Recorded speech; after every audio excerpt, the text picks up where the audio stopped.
I'm going to go ahead and get started and then try to keep an eye out for who's coming in.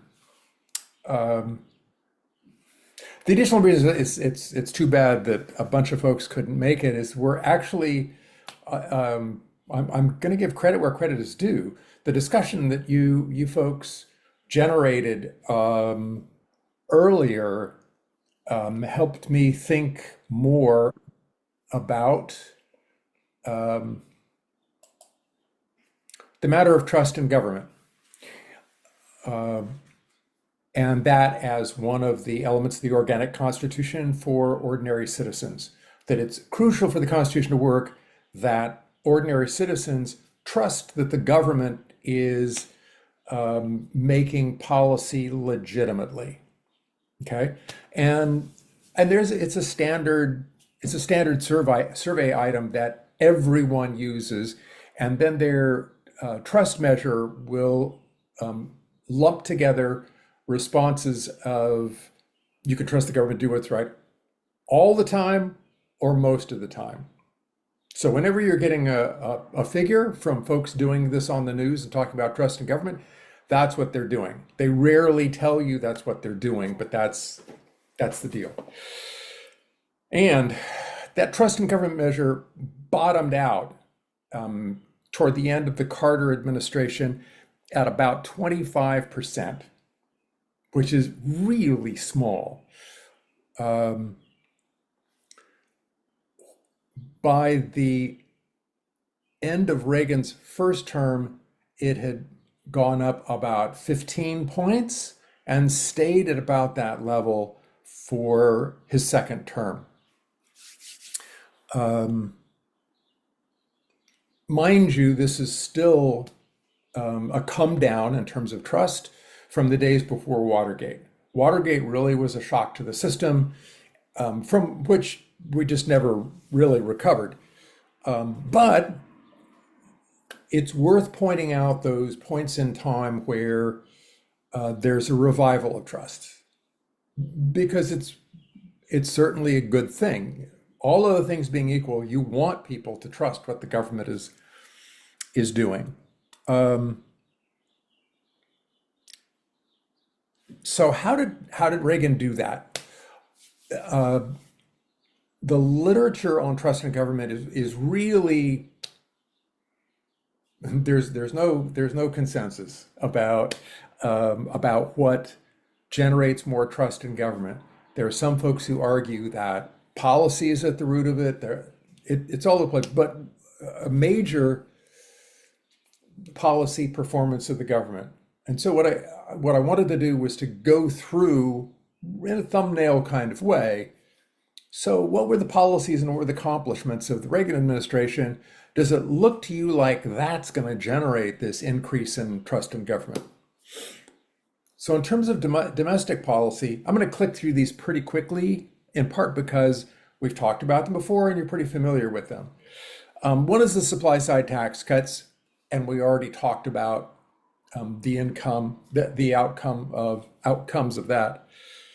Another one we talked about also related to that were the cuts in social spending and the devolution of programs to the state and local level. Okay. In terms of the courts, he did nominate the first woman to the Supreme Court, Sandra Day O'Connor. Anthony Kennedy and Antonin Scalia, of all. So those were his three nominees to the court. One of the things that we talked about last time had to do with just doing nothing in the face of the AIDS epidemic. And that was certainly something that mattered. Business booms at the beginning. You go through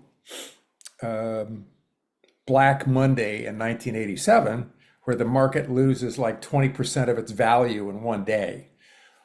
But certainly people aren't remembering that nearly as much, and it didn't really dent Reagan's image. On the foreign policy side, we have somebody else. There we go. On the foreign policy side, uh, it's even more problematic. Um, One, this is particularly interesting at St. Mary's. Uh, there was never more interest in Latin American politics than back then. So I even got persuaded by some of my students, in spite of being an American politics guy, I taught the Latin American politics class once. Um, I bowed to the pressure and went ahead and did it. It's a fun course to do. But part of the reason for that was we were supporting military dictatorships throughout Latin America. And some of the worst human rights abuses you can imagine occurred in those nations with those military regimes, uh, particularly in Central America. And a lot of the conflict there had to do with El Salvador and Nicaragua. Okay, and we'll come back to that. But this was throughout Latin America: Brazil, Chile, Argentina. Okay, the Iran-Contra affair. How many of you have any kind of little bit of knowledge about the Iran-Contra affair? Yeah. Um, so I'm gonna do this quickly because it's important to get some of this stuff out there.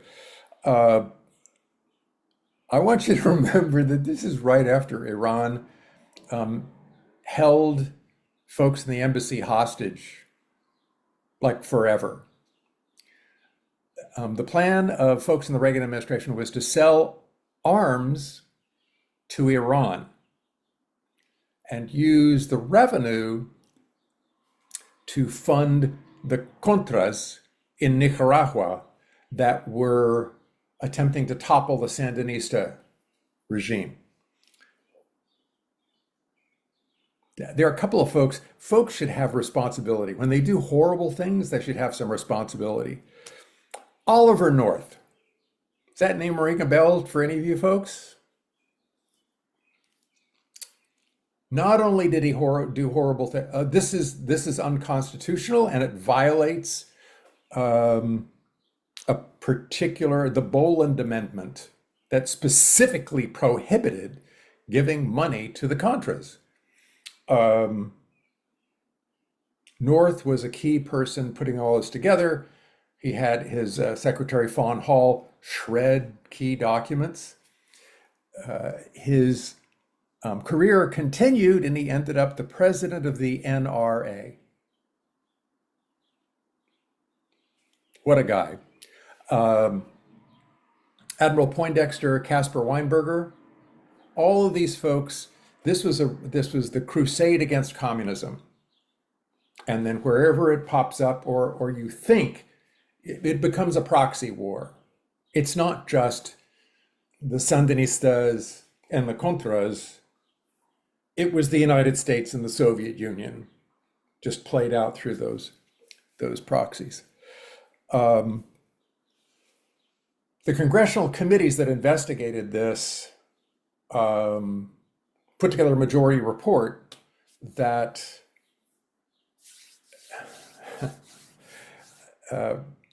found that these members of the Reagan administration had violated these laws and the Constitution. Sadly, there was a minority report signed by not all, but some of the Republicans that characterized violating the Constitution and violating a statute that had been passed by Congress as mistakes. Whoops. It was also appalling in that we were providing arms to Iran. So in a sense, it wasn't even ideological. It's like, what are you doing? Really difficult negotiations with the Soviet Union and real escalation of nuclear tensions. I don't know if, and the growth of the nuclear freeze movement. I don't know if you remember Karen Hobart Flynn, who came on for an episode in the last batch. She ended up the president of Common Cause. She started her career in the nuclear freeze movement, graduating in '84. And we had a number of alums who joined that movement. It was terrifying, the kind of ramping up of nuclear tension. After um, after Hillary Clinton's, there we go, Ann. So remember all those Hillary's congressional hearings on Hillary's guilt with soldiers being killed with an attack on them. 241 Marines were killed in their barracks in Beirut. There was there was not any congressional hearing on that. It was seen as um, just a tragic accident, but nothing for which there would be blame. In general, there's just this ramping up of anti-communism and tensions with the Soviet Union. And I'm not going to do too much with this, but real ramping up of the military budget. So we're going to see how this works. If I can get the, yeah, so right there is Reagan, and it just skyrockets. Mind you, after 9/11, it really goes crazy. Okay. But there's a dramatic increase in the military budget at the same time that you're cutting social services and support. None of this really provides any basis for saying, I trust the government and I'm glad to be an American. If you bought into the anti-communism business, you were probably happy that that's moving forward, but that wasn't going to generate the kind of change you saw with trust in government. But Reagan, this is going to sound familiar, Reagan appealed to this 1950s image of what it was like to be in America as being this golden age. Uh, and here we're going to tempt fate and try to do the share screen. Um,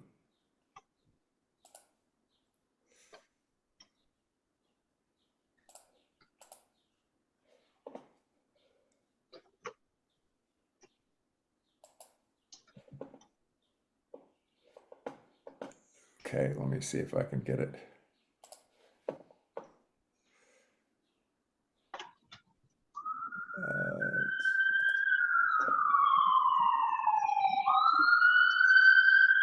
Maybe I've lost it.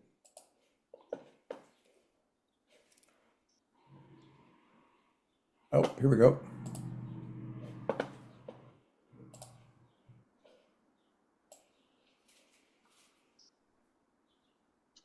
It's a quick 1 minute commercial.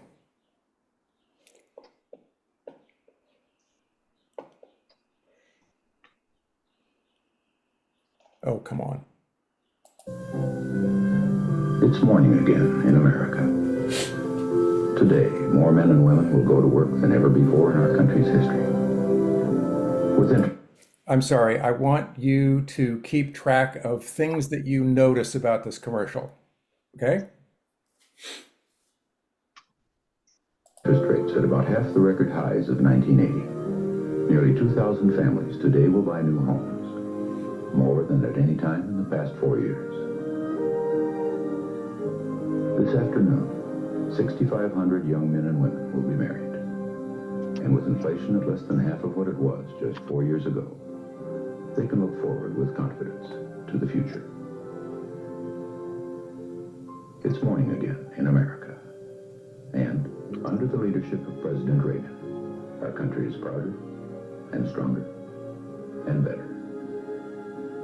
Why would we ever want to return to where we were less than 4 short years ago?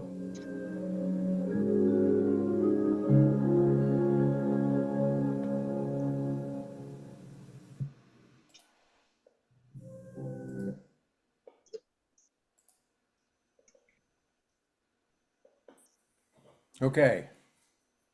What strikes you? No black people. Yeah.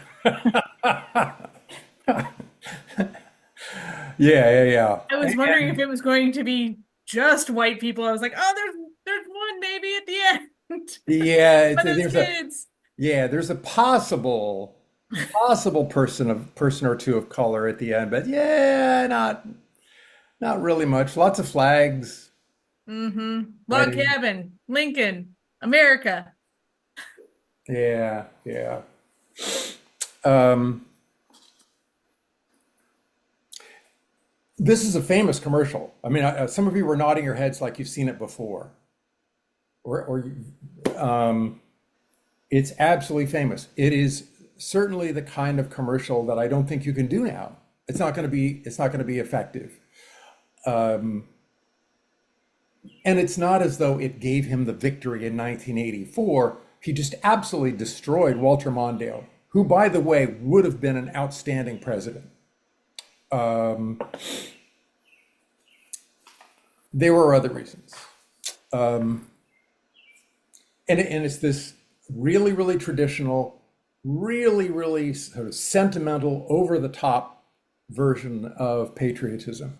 The other one that I mentioned toward the end of last time was the LA Olympics, and having David Wolper, who was known for these big blockbuster kinds of productions, doing this over the top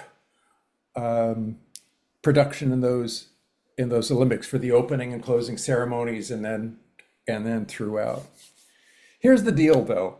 It suffers from that patriotism suffers from some of the same problems that drawing on churches and the Christian right did. That is, and that's why spotting that there are no folks of color in that ad. If you don't fit in, well, you're not really part of this, and you don't. So it's not inclusionary. It doesn't bring people in and develop everyone's support for the government.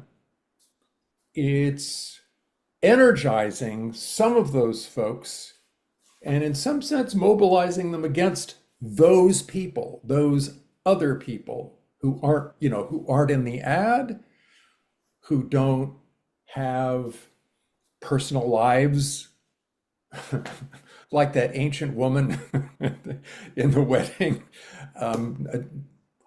Even back then, I don't know anybody who dressed like that. I don't know where they got that footage. It's not inclusive and broad. It identifies a correct course of identity and behavior, and you must adhere to it. And Reagan's blindness is in not being able to see that just doesn't work for some people, and it doesn't make them less patriotic. They're just different.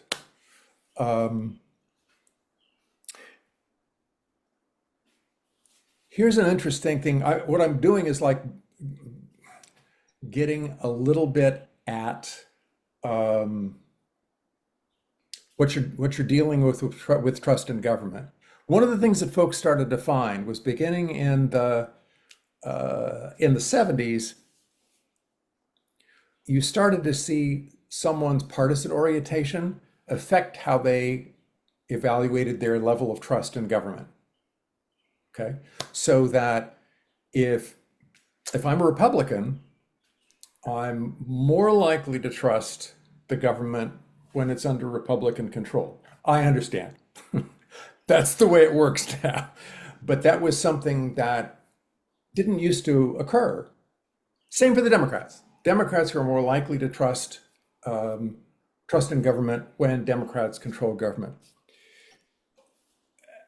When you had a shift in party administration, however, you would see significantly greater change among Republicans than among Democrats.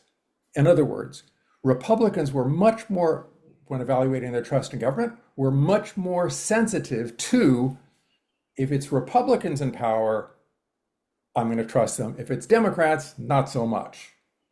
So the Democrats' level of trust in government was more stable. It didn't vary quite as much.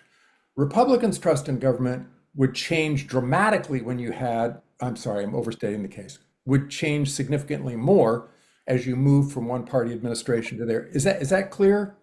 What that, okay. Okay, I'm now gonna, yeah, it's pretty quick. I'm gonna close with this section of Reagan's farewell address. I'm going to tell you before I read it that this is regarded as an illustration of Reagan's statesmanship. Okay? Everything I read about this farewell address is, this is a sober, thoughtful kind of discussion. And they even have a title for it, and that is, and it comes up the way that he's talking about.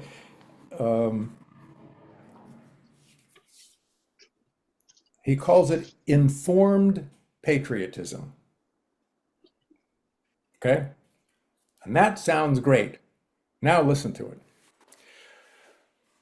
it. This is all direct quotation from the farewell address. Finally, there is a great tradition of warnings and presidential farewells, and I've got one that's been on my mind for some time. But oddly enough, it starts with one of the things I'm proudest of in the past 8 years, the resurgence of national pride I call the new patriotism. This national feeling is good, but it won't count for much, and it won't last unless it's grounded in thoughtfulness and knowledge.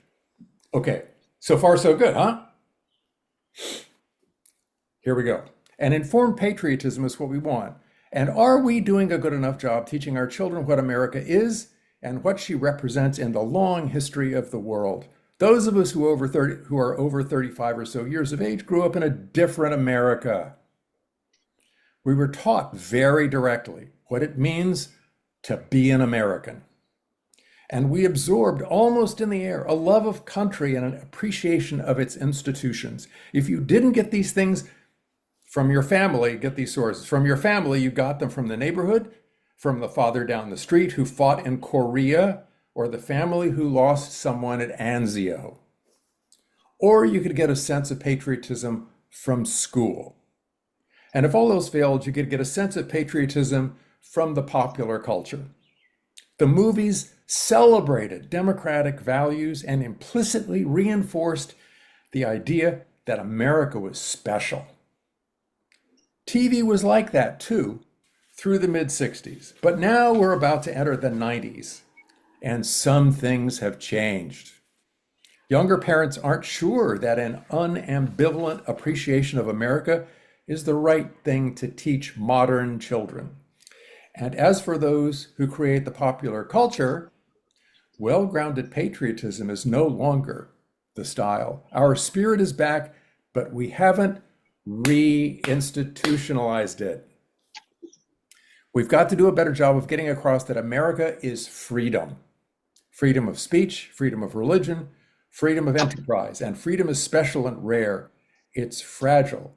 It needs protection. What do you got?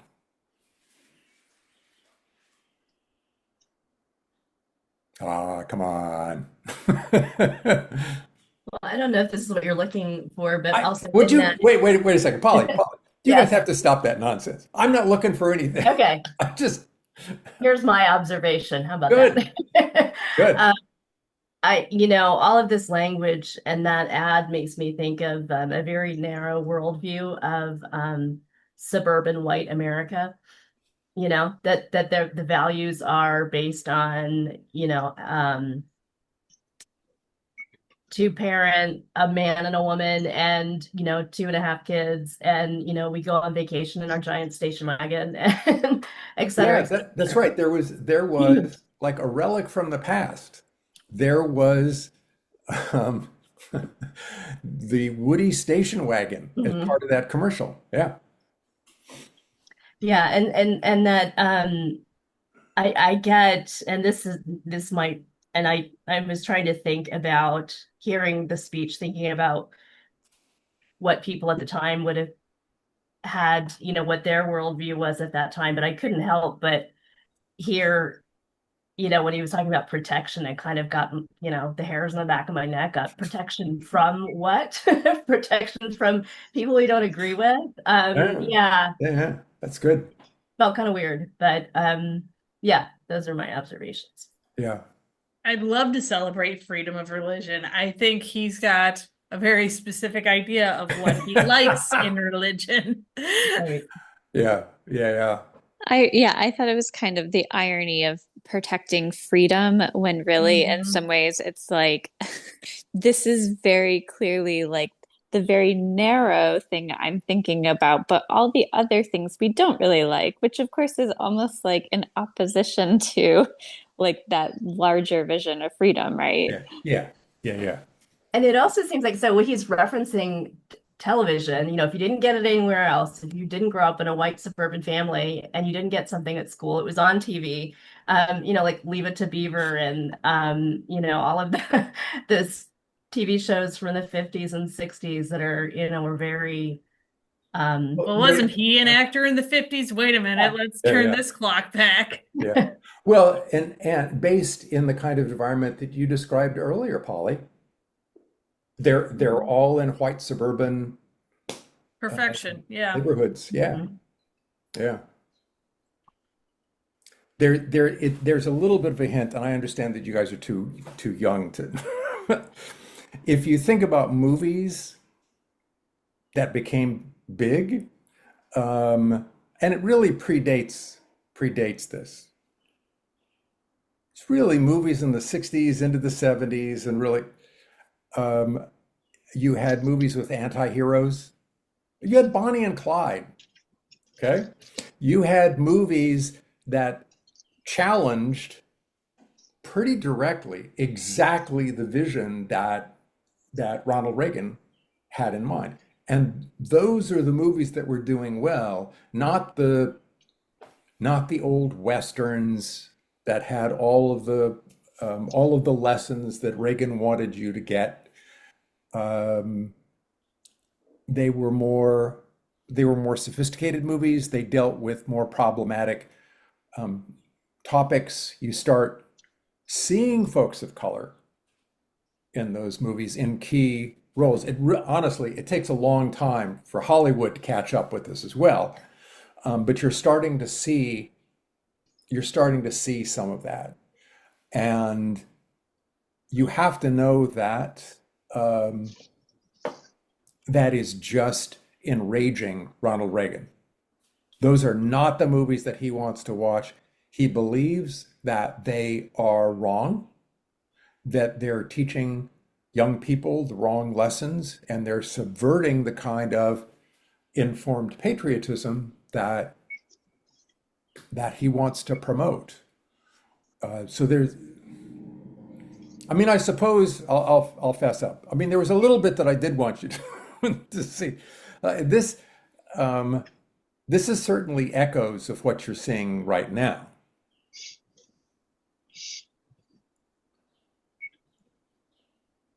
Reagan was all, he doesn't talk about it there because, and the irony would have been lost on him, but he hated institutions of higher education. Ronald Reagan hated them. In his mind, that was where those ne'er-do-wells at Berkeley were ruining the country. And it wasn't just Berkeley, they were like all over the place. Um, but clearly, lower levels of education were also seeing their curriculum change um, in ways that he didn't want to see it change. Um, Anything else, you guys? I don't know if you jumped into this when I got bumped off, but when did they start doing like Illinois, we're doing the Pledge of Allegiance with the little kids every single day before school. When did that really start taking off as far as like you were talking about in Yeah. younger grades are starting to do the patriotism and all that sort of thing. Well, that's an Eisenhower thing. Okay. So it's a long, it's the Eisenhower administration when they start doing the national anthem at sporting events. Okay. People think this has been going on forever. It hasn't. It was during the Eisenhower administration. You're getting the Red Scare, and there's all of this performative patriotism, and those are elements from that. And it's right there in the 1950s with the good old red baiters. No, I remember that. I didn't even realize my sixth grade graduation, instead of doing those sort of patriotic songs, they did Woody Guthrie's "This Land Is Your Land." I had no idea. I mean, it was great. It was great. I didn't understand that it was great because I was a stupid 11-year-old kid. But it was in a neighborhood environment that was not liberal at all. Not even close. It was real blue collar, not liberal, working class. Um, but California at that time was spending an awful lot on education, and they were recruiting really great teachers into the school so that even in a dumpy neighborhood like mine, you could get really, really good teachers, and they would do things like that. They wouldn't do the old, out of date, sort of ignorant curriculum that had been done for decades. They were going to change it. So, Pat, this is Ann. Can you hear me? Yep, yep, you're good. Yeah. Of course, I'm in my car again. That's all right. We'll take you so wherever we can get you. yeah, and I'm almost home. But I guess the other dimension that maybe hasn't been mentioned, and I'd love to hear folks' take on it, is, I mean, this was sort of implied, this sort of paternalistic, like, let's have this great worldview where everything's, hunky dory. But I think there's an element of power here, exerting sort of the power, just, let people like Reagan and the elites, because you think about like what was going on in their administration, with Iran-Contra and the growth of the military-industrial complex. Like, Mhm. let's just keep people kind of, in line, right? In line, not really informed, but just, so I think it was also some of a way to exert his thoughts about, you know, the power dynamics in the country. So, I'm gonna ask you to clarify this a little bit because um,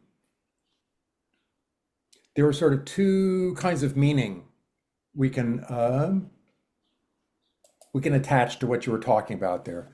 One is a more sort of hegemonic kind of power. The other one is sort of putting them to sleep. That is, we're going to occupy you with this, um, with the bread and circuses, right? We're going to I think occupy it's the you with latter. that, do that. And so, I mean, was it like one or the other? Or was it both? What did you have in mind? Well, I think it's definitely the latter. Okay. Oh, let me just pat you on your head. Think about what a great country this is. Don't be distracted by what's really going on in the country. Um, and we will take care of it for you. Ignore these things. Just focus on um, being good citizens, or being respectful of your parents and your country, and whatever those traditional values are. So And and on the other side, you're delegitimizing folks with different points of view. You make it Yes. less Yeah. likely Yes. that they Yes. feel comfortable talking, that they feel comfortable positing their values, their way of life as legitimate, as perfectly okay, as American. Yeah. I like that. And I think also it's sort of like, oh, forget what happened in the 60s and the 70s with, the protests and civil rights and Yeah, Vietnam and yeah, yeah, let's ignore that we have a diverse country with diverse people, and by the way, that this country has done some pretty awful things, yeah, so just let's ignore that and just pretend it never happened and get yeah, back to these our real values. yeah, and that last part, I think was really important. Um, don't don't dwell on slavery. Don't dwell on racism. Don't dwell on sexism. He didn't even think it existed. Um, those are those are things D- d- that are better left alone. And I, Ronald Reagan, am gonna say that's not a problem. and maybe, Pat, you can link that up with the thought that you were talking about earlier, which is this idea that it's sort of just about the individual, and that those are quote societal problems that can't be solved by government because government is the problem. And so um the way to think about you as an American citizen is more sort of your individual patriotism and freedom, and not solving the ills of society and poverty, Yeah, you and know I'm what gonna have you. yeah, I'm gonna jump on there, and I like your noting the role of individualism there because well, it's something that Americans generally buy into, but it also then makes it more difficult to get collective action to confront uh, Right. the that hegemonic notion of what patriotism means, of what the country means, what it means to be an American. You have to realize you're just an individual. You're not going to be able to do anything. But all of us here were patriots. um, we constitute a force that's. Um, I mean, Reagan certainly wanted to strengthen it, but if you were on the outside, it certainly set that up as difficult to challenge. That didn't keep Reagan from using those developments to terrify folks who felt threatened by that, to get them energized. And I mean that was part of working with the Christian right. All those godless heathens who were at Berkeley are destroying our society, and they're dangerous. They're really dangerous. So I think it had that additional element. I like you noting the individualism that's there. Yeah. Other stuff, guys. Just listening to all this, it just sounds like there's such an element of this moral superiority of like, I can justify so many things because, like, morally, I believe that this is like the way and everyone else is immoral. And so it like allows all sorts of justifications when you kind of have that perspective, right? Yeah. Yeah, yeah. Well, and that was to do the other side of that. That was what enraged them, and they'd use this label all the time for folks who didn't buy into that. And that was the moral relativism of the left, right? Right. And it was going exactly where you're coming from. Absolutely.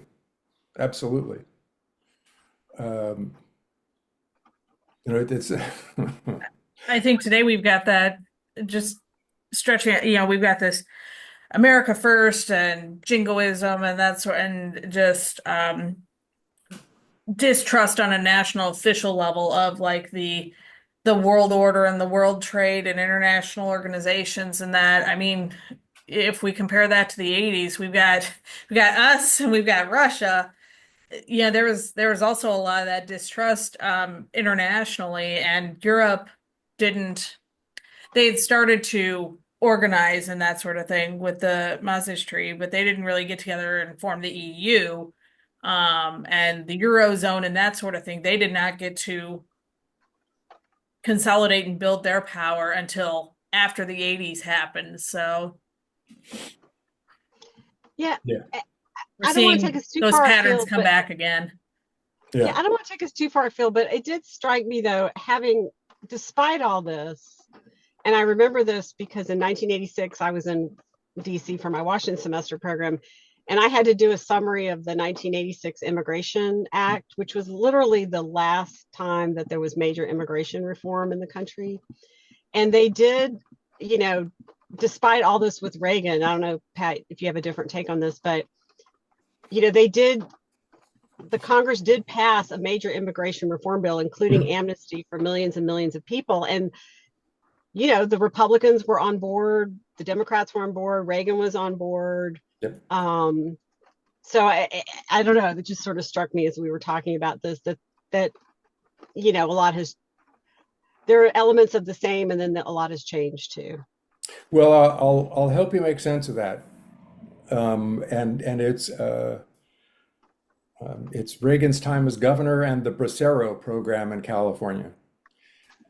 You have to be a blithering idiot to think that the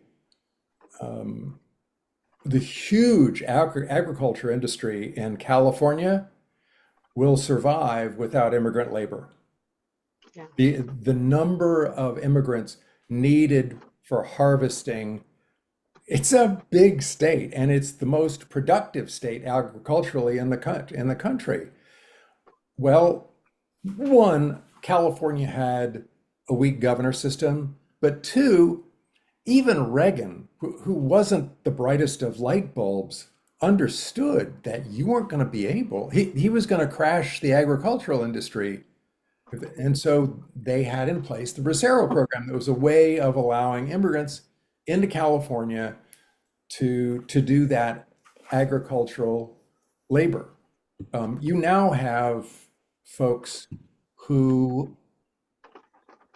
it's hard to say this, are more ignorant than Ronald Reagan, who don't even understand how necessary immigrant labor is to the agriculture industry in America, not just California, in the entire country. They're Right. indispensable. So that's really, it was his experience with the Bracero program, and then he was going to bring along Republicans. And they, I mean, none of them had gone quite so far off the deep end, which I guess is your point. But Reagan absolutely was able to lead that because of his experience in California. Does that make sense, Anne? Yep, it does. Yeah. I mean, yeah, I mean, I guess it would be interesting, and maybe it was after 9/11. I mean, the issues over immigration have been contentious for a long time, but when did things really head south? I mean, or when did there not become, and I guess it was probably with some of the changes in the 90s with Newt Gingrich in terms of how the House worked and voting. But there used to be a time, I mean, they did come together. Yeah. I mean, I think that certainly 9/11 was probably the most crucial event in changing that. And I mean, look, it's driven by xenophobia, right? Well, there's nothing that's going to promote xenophobia like 9/11. Nothing. Right. And all of you were around to experience that. And so you know just how bad It was, and how I'll do a quick little snippet. Um, when that occurred, there are actually more Muslim students at St. Mary's now, but I think there was just one, and her parents wouldn't even let her live in the dorm at St. Mary's. She would commute from Rochester, Indiana every day. Um, and wear the hijab, did the works, okay? 9/11 occurs, and you're sitting right next to this woman, and they're launching into anti-Muslim tirades in class. You're sitting right next to her. You've been sitting next to her all semester long. Uh, that's pretty extreme, uh, particularly in a small, the small town environment of St. Mary's College. But that's the kind of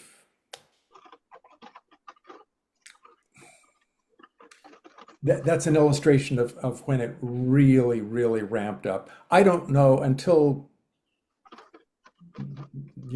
just the last few years with Trump bringing it up, really out, not completely out of nowhere, but sort of out of nowhere. Um, 9/11 was really it. You know what? I'm sorry. I forgot to make a point about Ronald Reagan. I think do all of you have, it's almost always older folks, but it could be younger folks who will say horribly racist things and identify their African American friends as What do you evidence mean? that they're not racist. I've definitely heard that. Yeah, Yeah. yeah. I mean, Yeah.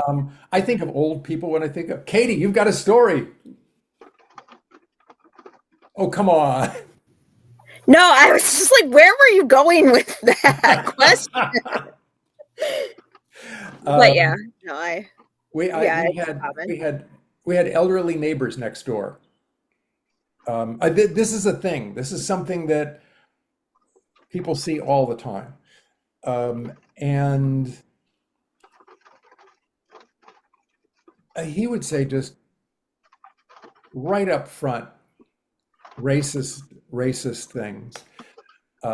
Well, he worked at the paint factory here in town, and he had a friend there who was black. And the friend actually came out. He'd give his friend produce from his vegetable garden out back, and they'd chat, and they were great friends. If you had that personal connection, you thought of yourself differently, and you also dealt with that one case in a more reasonable, tolerant, accepting way. It was when you didn't know those people that you would end up expressing these bigoted ideas. So that's true, and it's usually people who aren't that bright. um, Ronald Reagan was like that. Think about how he responded to the AIDS crisis. It's those homosexuals, even when he didn't particularly have, sort of blatant homophobia, they're those folks. I can see them in Hollywood, but the ones that I see in Hollywood, I know them and I like them. And Rock Hudson is a friend of mine. And he'll respond to those immediate personal connections, eschewing any kind of recognition that it's a broader issue. And that's a little bit of Reagan responding to the immigration bill at that point in time. He had personal experience dealing with that. He was right there. He saw what happened with the agricultural industry, and it meant that he didn't have a problem with working out some kind of legislation to deal with immigration. Does that make sense, Anne? Yeah, it does. Yeah. Anything else, y'all?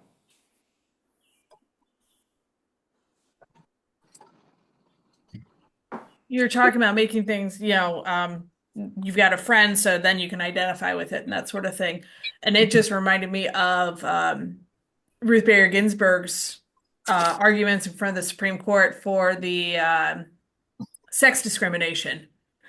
We had to find a case that was a man being discriminated against Yeah. in order to get discrimination in front of the Supreme Court. Yeah. And I was trying to look up what year it was because I couldn't remember exactly when. 74, it looks like maybe. I'm just scanning really quick. But yeah, it just reminded me of that. It's like, oh, well, if we can make it identifiable to these men that it's somebody that they know. Yeah, yeah, that is one of those illustrations of the fact that Ruth Bader Ginsburg was the smartest person on the court all the time, Right. and and a really good and a really good political sense. Um, there's a former student of mine who actually had a conversation with Ruth Bader Ginsburg. And she, she was young and strident, and she was making an argument. And Ruth Bader Ginsburg takes her aside and says, I'm not going to get this verbatim, but it was basically, you can't do that and be productive. You can't do that and accomplish the objectives you want to achieve. Um, you need to understand where they're coming from and tailor your arguments so that they're responsive um, to that argument. Uh, that that also takes an extraordinary amount of self-control when it's an issue you care deeply about. Well, Pat, that's an excellent segue into the where we are today with the divide in this country, and which we have to understand, like, what's really going on with people. Yeah, yeah. Because it's not going to work. The same old things about why certain things are right or wrong, or appealing to the common good versus individual. You have to meet people where they are, and that's not an easy. I'm not suggesting that's easy to do. It's not easy and it's complicated, but it just struck me as you were talking that we Yeah, could take words from and, Ruth Bader Ginsburg to heart. yeah, and an allowance for all of us. It's a lot easier making arguments with jurists than folks who know absolutely nothing about what's going on. And that's a major part of the obstacle right now, is that um, folks simply don't know what's going on, and they're grossly misinformed. And it's, I mean, it sounds like it's just ordinary citizens. I mean, Not just I caught an interview with Fetterman from Pennsylvania, who was referring to NPR and PBS as liberal biased sources of news. Buddy, you're just wrong. But he was saying those things with the assurance of the knowledgeable. And I'm sure that all of you experience that when you're having conversations or trying to have conversations with folks. They already know. Um, you know what, to be fair, um, I think I already told you folks about having conversations with some of the guys that I play tennis with who are not um, Trumpers, but there are things that they know, and they will struggle to recognize that I'm the political scientist and they're not. hey, To put it Pat, to put it yeah. bluntly, they don't know squat. Mm-hmm. None, but it doesn't stop them. It doesn't stop them from believing that they know things Right. that, about which they're wrong. I had a recent experience like that, Pat, and I tried to explain the science of epidemiology and public health data. and nothing. Well, Yeah. no, I know this is true. I know I don't know acknowledge, and that is another trend of no appreciation for expertise. Yeah. And you just and need to data. go to the horse dewormer aisle at Farm and Fleet. Come on now. What's that? Oh yeah, exactly. And this is, by the way, a pretty, definitely affluent and well-educated person. Yeah. I'm gonna put this in even broader historical context. Um, Sociologists and political scientists, even back in the, well, as far back as the 1950s, were noting the anti-intellectualism that Mhm. exists in American society. Um, if I think of it, I will maybe put that on the email where I post some of the stuff so you can take a look at the book, and it does seem to be worse here than in other advanced democracies. That antipathy and actually, well, you guys got to meet my brother-in-law and his brother. Well, um, my brother-in-law wanted to talk about um, intellectuals being elitist toward folks, and it was a mistake. You shouldn't. No. No, no, no, no. I mean, you were dealing with.